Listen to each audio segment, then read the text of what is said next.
आज हम लोग जेपी एसोसिएट की बात करेंगे। जेपी एसोसिएट में कुछ न्यूज़ फ्लैश हो रहे हैं जो आज के मंडे के ट्रेडिंग सेशनों में ये न्यूज़ के कारण ये स्टॉक रडार पर रहने वाला है कि वेदांता ने अदानी को बीट करते हुए 1700 करोड़ में जेपी एसोसिएट के लिए बिडिंग में L1 पे आ चुका है। तो यहाँ पे एक न्यूज़ देख सकते हैं। सेकंड पॉइंट आप देख सकते हैं, Vedanta beat Adani to acquire JP associate, then Vedanta emerge front runner of the JP associate. तो इस हिसाब से जेपी एसोसिएट का पोजीशन जो है अभी जो दिख रहा है, जिस हिसाब से कि इसके करीब करीब ऑफर 400 करोड़ का अपफ्रंट पेमेंट था, जिसके कारण वो जेपी एसोसिएट को के कारण वेदांता आपको करीब 12,505 करोड़ में एक्विजिशन के लिए प्लान इनका चल रहा है। जेपी एसोसिएट के में जो बिक्री में जो बिल्डर थे, देखिए कि वेदांता थे, Adani, Dalmia, Jindal power and CNC infratech, ये सभी थे, लेकिन वेदांता को इनका जेपी एसोसिएट को मिलता हुआ दिख रहा है, जिसके एनपीवी वैल्यू 12,505 करोड़ के हिसाब से ये H1 बिल्डर देखने को मिल रहे हैं। देन दूसरा पॉइंट क्या है कि जेपी एसोसिएट एक debt lender from JP associate JLR offer for upfront payment 4,000 crore का with in remaining amount to be paid after after next 5 to 6 year, 5 साल के बाद रिमेनिंग अमाउंट पे करेंगे। अपफ्रंट पेमेंट हमको 4,000 करोड़ इनको देना पड़ेगा। जेपी एसोसिएट के प्राइस परफॉर्मेंस के हिसाब से बात करें तो अभी राइट नो इनका प्राइस चल रहा है ₹3.61 के हिसाब से चल रहा है, जो कि अभी 5 डेज का में फ्लैट इनका रिव्यू देखने को मिला है। लास्ट 1 डे में अगर देखेंगे तो एक दिन का रिटर्न अगर देखा जाए तो यहाँ पे एक मंथ के रिटर्न में 6% का नेगेटिव रिटर्न है। 6 मंथ के रिटर्न में देखा जाए तो 20% का नेगेटिव रिटर्न है। वाईटीडी में देखेंगे तो 38% का नेगेटिव रिटर्न है। एंड मैक्सिमम 5 साल के लिए देखेंगे तो करीब करीब पॉइंट बोलते स्लाइटली पॉजिटिव रिटर्न है 0.28% का। एंड मैक्सिमम ग्राफ में अगर देखा जाए तो इन्होंने 71% का नेगेटिव रिटर्न बना के दिया है। तो यहाँ पे बोलते हैं कि नेगेटिव कंपनी रिटर्न के मामले में भी उतनी अच्छी नहीं रही है, और प्राइस का हाई लो देखें तो करीब करीब बोल सकते हैं कि 300 रुपये से ऊपर की प्राइस देखने को मिली है, और लो अभी आपका 3 रुपये के आसपास देखने को मिल रहा है।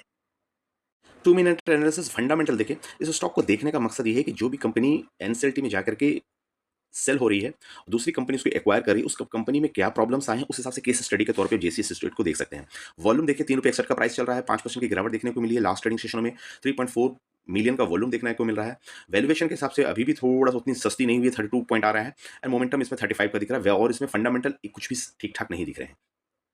स्ट्रेंथ एंड वीकनेस का देखें तो वीकनेसेस ज़्यादा है, इसमें स्ट्रेंथ 11 दिख रहे हैं, वीकनेसेस 12 दिख रहे हैं, और अपॉर्चुनिटी नहीं है, थ्रेड इसमें 1 दिख रहे हैं। देन इसका रेंज देखा जाए चेकलिस्ट के हिसाब से तो 40% पास उसे दिख रही है। आउट ऑफ 20 में 8% 8 ही चेकलिस्ट ये पास कर पा रही है। मार्केट कैप के अकॉर्डिंग देखें तो 8,800 करीब करीब 868 करोड़ का 886 करोड़ का मार्केट कैप है। पी नेगेटिव में जा रहा है 0.06 का, एंड प्राइस टू बुक -0.2 का चल रहा है। डिविडेंड यील्ड दे नहीं रही है, पीईजी बन नहीं रहा है, रिटर्न आपको देखा जाए तो ऑपरेटिंग रेवेन्यू नहीं आ रहा है। ऑपरेटिंग रेवेन्यू देखा जाए तो करीब करीब आपको 4,474 करोड़ का है। तो यहाँ पे रेवेन्यू के हिसाब से 31% डिक्रीज होते हुए लास्ट ईयर के अकॉर्डिंग दिखी है। नेट प्रॉफिट को देखें तो नेट प्रॉफिट टीटीएम में आपको डिक्रीज होता हुआ दिखा है। करीब नेट प्रॉफिट आपको देखा जाए तो करीब 1477 करोड़ का नेट प्रॉफिट आ रहा है। कैश फ्रॉम ऑपरेशन एक्टिविटी से 5,557 करोड़ रुपये आ रहा है, जो कि भी डिक्रीज हुआ है। एंड रिटर्न ऑन इक्विटी 0 दे रही है, रिटर्न ऑन इक्विटी पे रिटर्न ये बना नहीं पा रही है। देन होल्डिंग पे नजर डालें तो पब्लिक इसमें 60% फंसी हुई है, प्रमोटर 30% अभी भी हैं इस पे, एंड अदर इंस्टीट्यूशनल 8% है, एफआईज 1% है, म्यूचुअल फंड 0.01%, यानी सभी लोग इस पे दाव लगाए हुए थे। लेकिन अब कंपनी की पोजीशन ये है कि यहाँ पे पब्लिक 60% पे है, प्रमोटर अभी भी 30% पे बने हुए हैं। थोड़ा बिजनेस को समझे तो JP associate mainly engage of the business of engineering, EPC construction company है, मैन्युफैक्चरिंग है, सीमेंट है, पावर है, real estate and development and hotel and hospitality है। तो सेक्टर इनका तो ठीक ठाक है, लेकिन कुछ सेक्टर इनके थोड़े से हाई वैल्यू वाले हैं, जैसे कि सीमेंट सेक्टर हो गया, जिसमें कैपिटल इंटेंसिव बिजनेस है, पावर हो गया, रियल एस्टेट हो गया, हॉस्पिटैलिटी हो गया, ठीक ठाक थोड़े हॉस्पिटैलिटी बोल सकते हैं, एंड होटल्स बिजनेस। तो ये सभी बिजनेस इसके अंदर आते हैं। की रेशियो की बात करें तो करीब 886 करोड़ का मार्केट कैप है, 3.61 का प्राइस चल रहा है, लो 256 का पड़ रहा है, एंड ₹8.64 का हाई पड़ रहा है। इनका पी स्टॉक का निकल के नहीं आ रहा, प्राइस टू बुक में नेगेटिव में है, 21.7 का नेगेटिव है, डिविडेंड दे नहीं रही है, आरओसी आरओई का नदारत है इसमें, आरओसी माइनस में चल रहा है, एंड आरओई है नहीं, फेस वैल्यू ₹2 के आसपास, ईपीएस नेगेटिव में है, 6.02 नेगेटिव में, पीजी निकल के नहीं आ रहा है, इंडस्ट्री का 20 का पी है, पीजी ग्रोथ 8% के हिसाब से दे रही है, ईवी इप्टा 80-82 का दे रही है, जो कि बहुत ही हाई है EV IPTA.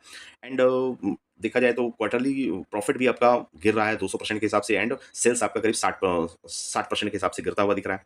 Current and quick ratio का हालत खराब है, यहाँ पे देख सकते हैं कि करंट रेशियो 1.33 बना रही है पेनी स्टॉक के हिसाब से, एंड क्विक रेशियो 0.36, यानी अगर पैसा लेने जाएंगे तो आप ये पैसा दे नहीं पाएगी, इनकी ये इस तरीके से हालत है, उस हिसाब से आप इसको देखते हैं। इंटरेस्ट कवरेज रेशियो जो इंटरेस्ट ले रही है उसमें भी कवरेज भी नेगेटिव है, तो यहाँ पे एक बड़ा कंसर्न इसको दिख रहा है। Cash flow from the operation से पॉजिटिव है, सबसे बड़ी चीज यहाँ पे अच्छी चीज बोलेंगे जो इस कंपनी पेनी स्टॉक में अभी भी है कि 558 करोड़ का ऑपरेशन से कैश बना रही है, और नेट प्रॉफिट देखिए आपको 2823 करोड़ का नेगेटिव कर रही है, बस यहाँ पे फिर प्रॉब्लम आ गया है। देन क्वार्टरली सेल्स का देखें तो 672 करोड़, 1100 करोड़, 1400 करोड़, 1300 करोड़ सेल्स तो कर रही थी भाई। सेल्स में नो डाउट कर रही थी, लेकिन सेल्स अगर देखा जाए तो आधा होता हुआ दिखा है क्वार्टर टू क्वार्टर में, and sales year to year में वन थर्ड होता हुआ दिखा है। अब भाई ऑपरेटिंग प्रॉफिट, भैया ऑपरेटिंग प्रॉफिट नेगेटिव में है, यानी एक्सपेंसेस काट के आपके पास पैसा ही नहीं बच रहा। 3% नेगेटिव, 14% नेगेटिव, यानी साल दर साल अगर देखा जाए तो नेगेटिव का एक साल पहले का वाई वाई बेसिस पे देखे तो 8% पॉजिटिव था, यानी जुलाई 24 में। सितंबर में नेगेटिव है 24 में, अक्टूबर दिसंबर में नेगेटिव है, मार्च नेगेटिव है, एंड जुलाई नेगेटिव है। ऑपरेटिंग प्रॉफिट नेगेटिव में दिखा है मुझे। नेट प्रॉफिट की बात करें तो नेट प्रॉफिट अभी इनका पॉजिटिव आया है, यानी जून क्वार्टर में 223 करोड़ का प्रॉफिट है। देन आपका लास्ट क्वार्टर में देखा तो 700 करोड़ का नेगेटिव, 700 करोड़ का नेगेटिव, 200 करोड़ का नेगेटिव, 1000 करोड़ के नेगेटिव। तो नेट प्रॉफिट नेगेटिव में ही रही है करीब। नेट प्रॉफिट नेगेटिव कब से? जून 22 से, यानी 22 से 25 में लास्ट अभी जब इनको सेल करना है तो नेट प्रॉफिट आप पॉजिटिव में दिखा रहे हैं। बाकी सभी पोजीशन पे ये नेट प्रॉफिट नेगेटिव रही है। एंड ईपीएस भी अभी देखिए आपका पॉजिटिव आया है 0.98 का क्वार्टर टू क्वार्टर में। बाकी सभी पोजीशन का ईपीएस देखें नेगेटिव देखने को मिला है। ईयर देखें तो सेल्स करीब 4661 करोड़ का सेल्स कर रही है, तो सेल्स तो भाई अच्छा कर रही है ईयरली बेसिस पे। क्वार्टरली बेसिस भी ठीक ठाक सेल्स है। सेल्स अच्छा कर रही है, प्रॉफिट नहीं बना रही है, लॉस मेकिंग कंपनी है, माल बेच पा रही है तो उसमें है कि बेचने की क्षमता इसमें है। और यहाँ भी ऑपरेटिंग प्रॉफिट ईयरली बेसिस पे 5% का नेगेटिव है। देन नेट प्रॉफिट देखें जाए तो नेट प्रॉफिट पे आते हैं तो भैया ओवरऑल जोड़ते हैं तो सिनारियो को टीटीएम एंड ईयर बेसिस पे करीब 2800 करोड़ का, 1500 करोड़ का नेगेटिव है नेट प्रॉफिट। तो ईपीएस भी आपको नेगेटिव देखने को ईयरली बेसिस पे मिल रहा है। तो भैया लॉस मेकिंग कंपनी है इस हिसाब से। और बैलेंस शीट में देखिए कुछ कमियां निकालने की कोशिश करें तो इक्विटी के साथ में ठीक है, रिजर्व आपके माइनस में, बोरिंग माइनस में, यानी उधारी देखे जाए तो अभी के समय सिर्फ उधारी उधारी आप जोड़ेंगे तो 1800 करोड़ एंड 18,000 करोड़ एंड 5,000 करोड़ कितने हो गए? 8 5 23,000 करोड़, 23 और ये खुदरा मिला के 27 23 24,000 करोड़ को तो सीधा सीधी उधारी यहाँ पे दिखने को मिल रही है। 24,000 करोड़, तो यहाँ पे 24,000 करोड़ है और कंपनियां कितने पे एक्वायर कर रही है? यहाँ पे करीब करीब 4,000, 27,000 में एक्वायर करने को देखने को मिला। 4,000 इंस्टेंट पेमेंट इनका लोन के अगेंस्ट है, 5 सालों में पेमेंट इनको करना है। देन एसेट क्वालिटी में थोड़ा सा नजर डालें तो एसेट क्वालिटी यहाँ पे आपको समझ में आ जाएगा कि क्या हो रहा है। एसेट क्वालिटी देखेंगे तो करीब करीब इनके एसेट 7,000 करोड़ के हैं fix asset, and other asset देखिए 26,000 करोड़ के हैं। तो 26,000 करोड़ में असल एसेट में डायल्यूशन दिख सकता है, फिक्स एसेट इनके 7,000 करोड़ आप मान सकते हैं। तो एसेट क्वालिटी में भी थोड़ा सा बोल सकते हैं कि जो फिक्स से ज़्यादा अब अदर एसेट लेकर के दिखा रहे हैं।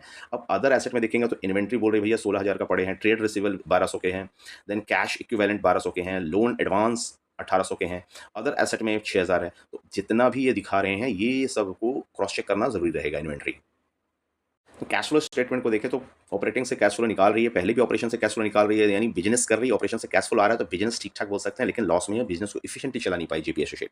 करीब 5,558 करोड़ का कैश फ्लो ऑपरेशन से है। लास्ट ईयर में देखा जाए तो 1,100 का कैश से पॉजिटिव है, 700 का है, 21 से, यानी ऑपरेशन से कंटिन्यू कैश फ्लो निकाल रही है। सिर्फ एक बार मुझे लगता है कि मार्च 18 में कैश फ्लो नेगेटिव रहा था 800 करोड़ का।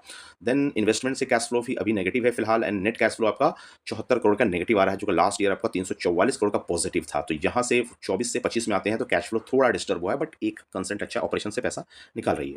क्वार्टरली रिजल्ट Q1 FY 25-26 के देखें तो पैसे कहाँ से आ रहे हैं, तो कंस्ट्रक्शन से आपको पैसा करीब 6,000 करीब लैक्स में है। फिगर आपका लैक्स में, हम करोड़ में डिस्कशन करेंगे तो करीब करीब बोल सकते हैं कि 668 करोड़ टोटल रेवेन्यू में, तो करीब करीब 465 करोड़ रेवेन्यू कंस्ट्रक्शन से आ रहा है। Then next next leading business इसका करीब करीब 107 करोड़ होटल एंड हॉस्पिटैलिटी है। रियल एस्टेट से 85 करोड़ का बिजनेस है। सीमेंट में बहुत कम ही है, 31 करोड़ का बिजनेस है। पावर में कुछ भी पैसा रेवेन्यू नहीं आ रहा, अदर्स में नहीं आ रहा। अदर्स में आपको करीब करीब बोल सकते हैं 9 करोड़ के आसपास पे आ रहा है। अन अलॉटेड में करीब 49 लाख का आ रहा है। तो सबसे लीडिंग बिजनेस कंस्ट्रक्शन ही बोला जाए जेपी एसोसिएट का, एंड दूसरा होटल एंड हॉस्पिटैलिटी से पैसा आ रहा है। रियल एस्टेट थर्ड नंबर पे आप बोल सकते हैं। तो इसमें ग्रोथ पोटेंशियल देखा जाए तो ग्रोथ के हिसाब से ईयर और ईयर पे क्या बढ़ा है, पैसा कहाँ बढ़ा है, रेवेन्यू कहाँ अच्छा आ रहा है बिजनेस। देखिए 4,401 करोड़ से 465 करोड़ क्वार्टर टू क्वार्टर तो बढ़ी है भैया कंस्ट्रक्शन से। देन ईयर में 45,450 करोड़ से 465 करोड़ ईयरली बेसिस भी आपको बढ़ने को मिला है।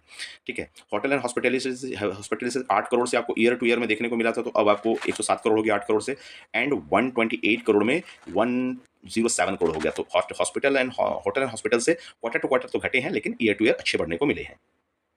देन कंसोलिडेटेड रिजल्ट थोड़ा सा देखें तो मुझे पता चलेगा कंसोलिडेटेड में ये भी लैक्स में है, और करोड़ में बात करेंगे तो क्वार्टर टू क्वार्टर के हिसाब से देखेंगे तो यहाँ करीब टोटल सेल आप देख पा रहे होंगे करोड़ के हिसाब से टोटल सेल आपका 715 करोड़ कर रही है, और खर्चे कितने हो जा रहे हैं, 988 करोड़ के खर्चे हो जा रहे हैं। तो यही ये मार खा जा रही है, जितने आमदनी आ रहे हैं उससे ज़्यादा खर्चे हो जा रहे हैं जेपी एसोसिएट के कंसोलिडेटेड में।